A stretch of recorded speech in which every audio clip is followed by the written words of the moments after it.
Alors je sais pas quand sortira cette vidéo parce que j'ai toujours beaucoup de retard hein, dans mes chroniques, voilà. Mais donc actuellement tout le monde parle de ce livre forcément. Hein, j'ai lu Un animal sauvage de Joël Dicker aux éditions Rosy and Wolf. Alors j'avais beaucoup aimé l'affaire Harry Kéber, la vérité sur l'affaire Harry Kéber, pardon. J'avais bien aimé le livre des Baltimore. J'avais bien aimé aussi celui qui se trouve normalement entre les deux, mais qui a été écrit après le livre des Baltimore. L'affaire Alaska Sanders. Je n'ai pas lu Le dernier jour de nos pères. Je n'ai pas lu la vérité dans l'affaire Stéphanie Meller. Je ne sais plus le titre exact. Bref. Et j'avais trouvé la chambre 622 sympathique, un peu rigolo. Voilà.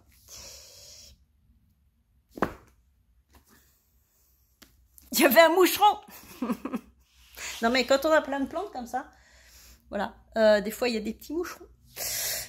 Je reviens à celui-ci, Un animal sauvage, efficace. On le lit, on a du mal à s'arrêter parce que c'est bien fait. Il y a des allers-retours dans le passé, dans le futur. Voilà, il y a un braquage et on retourne un peu en arrière pour comprendre d'où vient ce braquage. Il y a deux familles, une famille très aisée, les Brown, qui ont une superbe maison et tout. Ils ont l'air super amoureux, tout se passe bien dans leur vie et tout. Puis à côté, ils ont des voisins dans une sorte de lotissement que les gens du quartier appellent la verrue, parce que ça fait moche, ça fait tache. Et donc ce couple, il y a une vendeuse de fringues et un flic.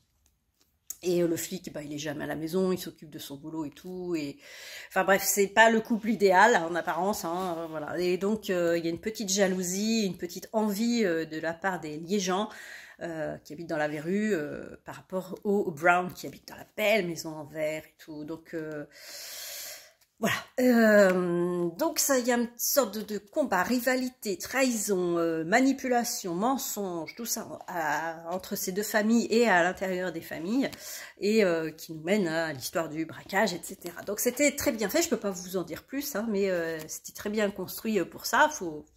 En plus, à chaque fois, il y a marqué les dates, on sait où on en est, voilà, on est bien calé. Par contre, la psychologie des personnages... c'était pas foufou.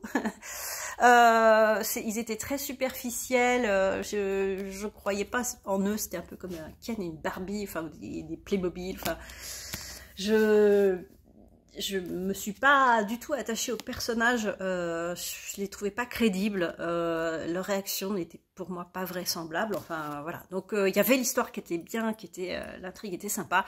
Mais alors les personnages, waouh, j'ai eu du mal avec eux. Et c'était un peu dommage parce que je pense qu'avec en creusant un petit peu plus, ça aurait pu faire un très bon thriller. Mais là, c'était trop superficiel. Les personnages étaient trop superficiels pour moi. J'ai faim.